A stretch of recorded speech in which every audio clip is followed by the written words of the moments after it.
لو أنزلنا هذا القرآن على جبل لرأيته خاشعا أنزلنا هذا القرآن على جبل لرأيته خاشعا لو أنزلنا هذا القرآن على جبل لرأيته خاشعا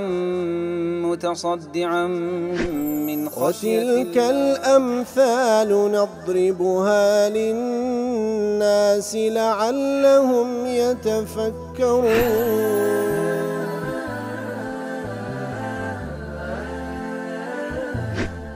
الحمد لله والصلاة والسلام على رسول الله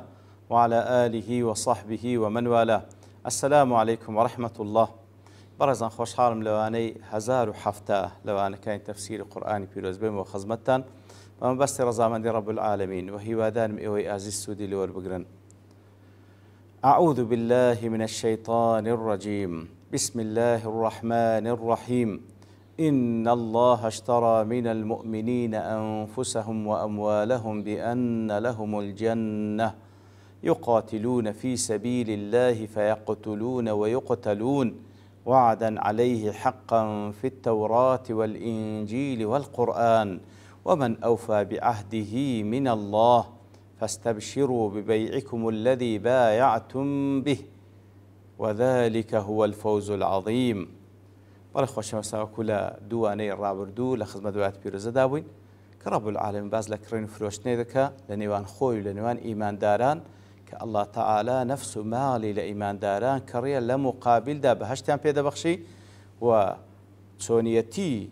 فرۆشتنی نەفس و ماڵیان بە ئەڵڵا تەعالا بریتە لەوەی کەوە لە پێناوی ئەڵڵا تەعالا قیتال دەکەن و دەکوژن و دەشکوژرێن. ئیتر ئەو وعدەیە کە خوای گەورە لەسەر خۆی کردیتە حەق و ثابتی کردیە لە تەورات و ئینجیل و لە قورئان چێ هەیە لە ئەڵڵا تەعالا ڕازگۆتر بی لەو وعد و عەهد و پەیمانانەی کە دەیکا دەی دڵخۆش بن بەو بەیعەتەی کە لەگەڵ ئەڵڵا تەعالا کردیتان هەر ئەوەشە سەرکەوتنی هەرە گەورە. لا تفسيري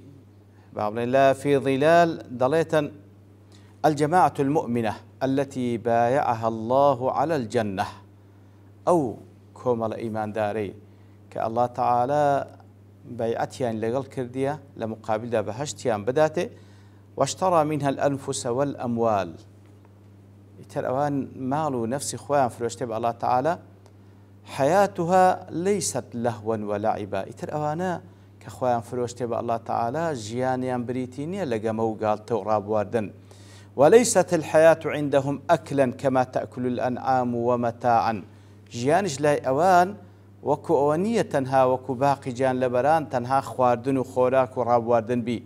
وليست الحياة السلامة ذليلة وراحة بليدة. جياني أوان بريتينيا ويكوا مهم سلامت من لجيان دابجين أجر زليل جبن مهم إسراحتي نا. إنما الحياة كفاح في سبيل الحق. بلكو جيان لا أوكسان كخوان فروش تبع الله تعالى بريتيا لا تيكوشانيك لبيناوي حق جهاد كرنيك لبيناوي خواي جور سبحانه وتعالى وهولدان لبو سرخصتني كلمة الله تعالى إن زيان جيشتن بسر كوتن يان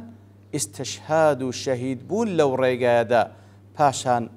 بهشت رزامندي خواي جوره. لا تفسير منار ضل العجب ممن يدعون الإيمان وهم ينكثون بيعة الله عز وجل. براسي زي قاسر صرمانة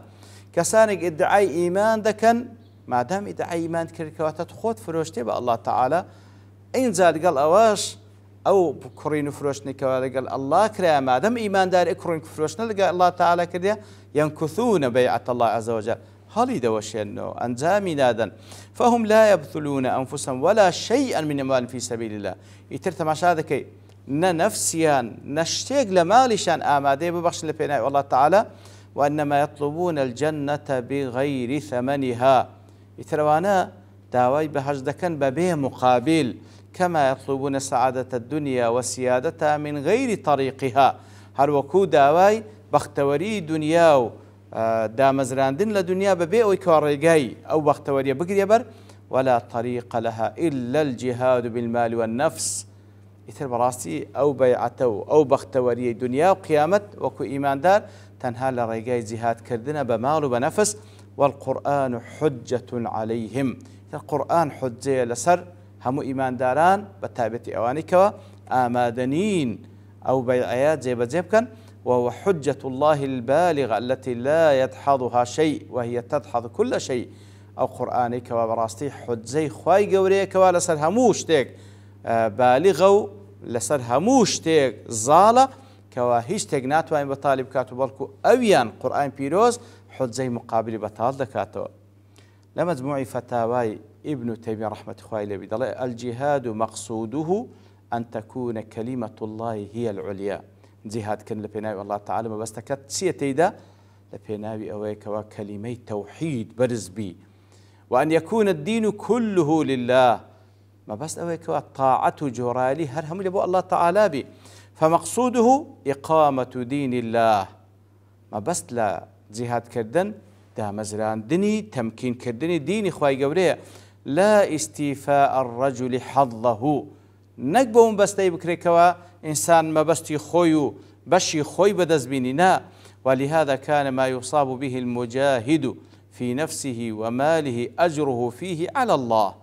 لويا أو كسكوا لو بينا ودا لو جهاد دا لنفسي ولمالي توشي هر نقصان يقدي لمقابل دا أزركي سأل الله تعالى لبروي الله تعالى اشترى من المؤمنين أنفسهم وأموالهم بأن لهم الجنة الله تعالى مالي عن نفسي أن ليكرر المقابل دا بهشتيان بيدا بخشي وكلو آتدا فرمي حتى إن الكفار إذا أسلموا أو عاهدوا مش هذا كي بلقش لسر هندي كافر كان أجر مسلمان ببن أو يكوا جهاديان لقال ذكر دواتر يواهي مسلمان ببي أو عاهدوا يعني عهدوا فيمانك بس لقال إيمان داران لم يضمنوا ما أتلفوه للمسلمين من الدماء والأموال كسي كافر أو كافراني كوا قتاليان كردي لقال إيمان دارن لدجي إيمان دارن أجر مسلمان بن يعني تعهدوا فيماني كان لقال بسن كوا شر لقال يكترنكن دو حالتي أوان ليان داوانا كري زمانتي أو مالو أو خيني بكن كوا أوان رجان ديتيان كافر كاتي كوا قتالي لقال إيمان لدجي إيمان داران كردي أجر مسلمان بو يعني وتعهدوا فيماني بستابوي كوا شر نكن ليان مطلوب نية كوا أو مالو أو خيني كأوان رجانتنا لإيمان داران بين زمانتي بكن بل لو أسلموا وبأيديهم ما غنموه من أموال المسلمين بل كاتيك أجر مسلمان بن شتيت شان كوا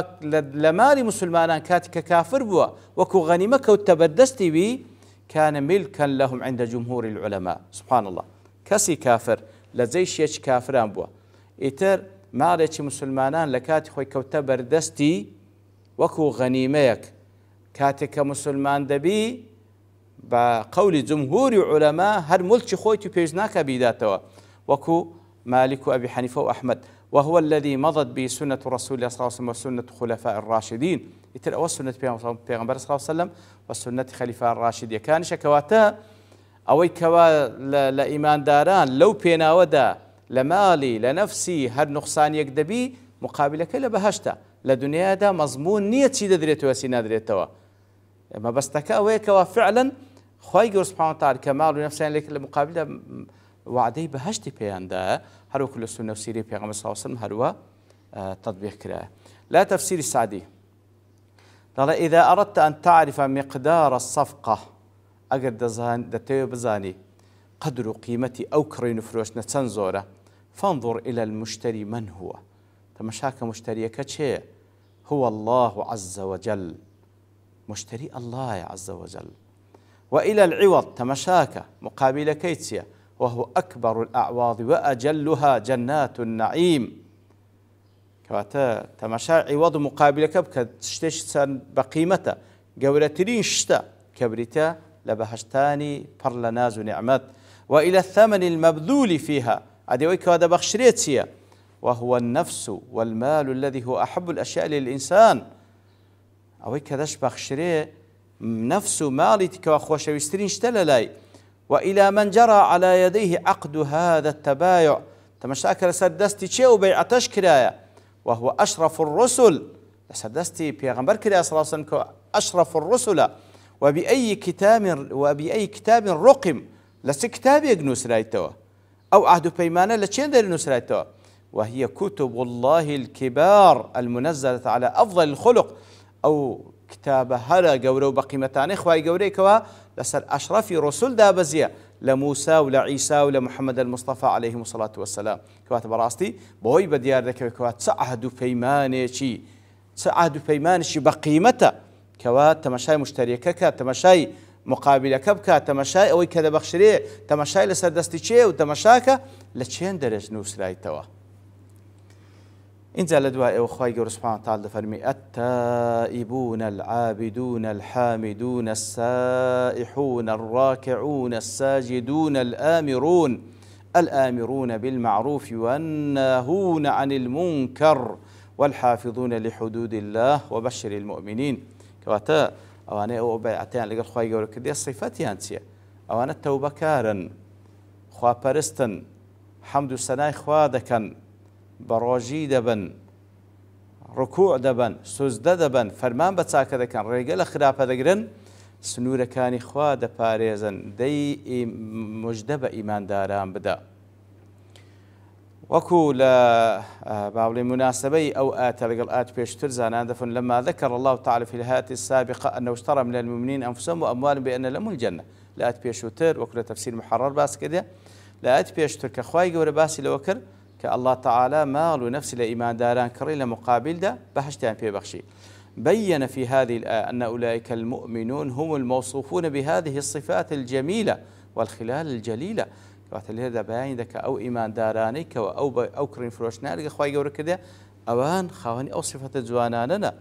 لفي ظلال ضلي الجهاد في سبيل الله ليس مجرد اندفاع إلى القتال قصيد جهاد كن لبنان خواهي يقولون مجرد أوني كابر حزي لقتال بيو حرب خو حزي لقتال لزنق جهاد بنا إنما هو قمة تقوم على قاعدة من الإيمان مركو قمة لتكو بوبيكا لسر قاعدة وأساسي شي لإيمان دا مزرايا المتمثل أو قاعدة إيمانية التي دروشيتو يأخذ التي رنق داتو لمشاعر وشعائر وأخلاق وأعمال تندين كوات أو بوبا أو لوتكيا كوازي هذا لسر قاعدة شي إيماني دا مزلا كوا رنق داتوا لسندين شعائر دروش مخوروش تكارو كردوو لسندين عبادة رنق داتوا والمؤمنون الذين عقد الله معهم البيعة أو إيمان داران كالله تعالى أو عهد بيمان لقاليان كذا والذين تتمثل فيهم حقيقة الإيمان أوانك وحقة إيمان يعني لدي تجي هم قوم تتمثل فيهم صفات إيمانية أصيلة وأنا كسانك تندين صفات إيمانية أصيل لأن دروشته كاللي هذا أخوة يقول باسي كذية كم صفتين التائبون أي الذين اشترى الله منهم أنفسهم وأموالهم وأنا كالله تعالى ماله نفسه مال يعني لكرتشينا هم الراجعون من معصية الله إلى طاعته أواننا كلنا ومعصية درتسوينا وقراينا ولا إخوائي قولة لبو طاعة إخوائي قولة وكل رازيدة والتوبة إنما تحصل عند حصول أمور أربع بكسي إذا كنت التائب بكسي توبة كارة كتار صفة اللي بيتزي كم احتراق القلب في الحال على صدور تلك المعصية عنه هركاتك معصيتك دكاتا ضلي براستنا مرتاحة وضلي لجوري دسوتي لبو أو قناحيك لي درتسوا دوميا ندمه على ما مضى يتربشمان لو يكواكديتي ساميا عزمه على الترك في المستقبل عزمي جزم ذاك لو يكوالدها تشتوانك سارميا أن يكون الحامل لو على هذه الأمور الثلاثة طلب رضوان الله تعالى وعبوديته ما بستي لو سيشتش لبرتسي بشيمان بو لبرتسي لضلو آزاد دتشيشي لبرتسي عزمي كرزاش كوانك وبستي رزامندي خواهي قولي سبحانه وتعالى وكبنداتك لبخوا فإن كان غرضه منها دفع مذمة الناس أجر ما بستي لوازنا لقناح بس لبوي كوا خلق ليلينك وتحصيل مدحهم يعني لبوي كوا خلق مدحي بكن أو سائر الأعراض فهو ليس من التائبين أجر ما بستي لبخوا نبي أو براستي بالتوبكار حسابنا كري التائبون العابدون أي الذين ذلوا لله وأطاعوه أوانيكوا زليلي لبو الله تعالى دنوين نجورالي دكن محبة له بوبري خوشويستيوا واجتهدوا في عبادته وحده كواتا تنها وتنها بنداتيان لبو الله تعالى بوبري زليلي وبوبري خوشويستي الحامدون أي الذين يحمدون الله في جميع أحوالهم. حمد سناي خواي ولكن لهم حالة كان لخوشي ولا ناخوشي دائما. وكو بيان صلى الله عليه وسلم كاتك ولا سنة وسيري بيان صلى الله عليه وسلم واضحة كاتك دفرمي خوشيتي خواي يقول بيه بخشي بان ناز نعمتك دفن الحمد لله الذي بنعمته تتم الصالحات براستي أو الحمد لله الذي بنعمته بنعمت بفضل خواي قوليها مشتش ساق دبي وهروها أجر توش حالته شي ناخوشش با دفن الحمد لله على كل حال. الحمد لله سرها مو حالته كواتا صفة إيمان دارن وحامدة لها مو حالته كاني ديار الصفات تريج ما باسكم برام لبرتوابين كات دوستين ببشتوين رب العالمين لواني داتو ديني وخزمتي. وصلى الله وسلم على نبينا محمد وعلى آله وصحبه أجمعين وآخر دعوانا الحمد لله رب العالمين. لو أنزلنا هذا القرآن على جبل لرأيته خاشعا أنزلنا هذا القرآن على جبل لرأيته خاشعا أنزلنا هذا القرآن على جبل لرأيته خاشعا متصدعا من خشية الله. وتلك الأمثال نضربها للناس لعلهم يتفكرون.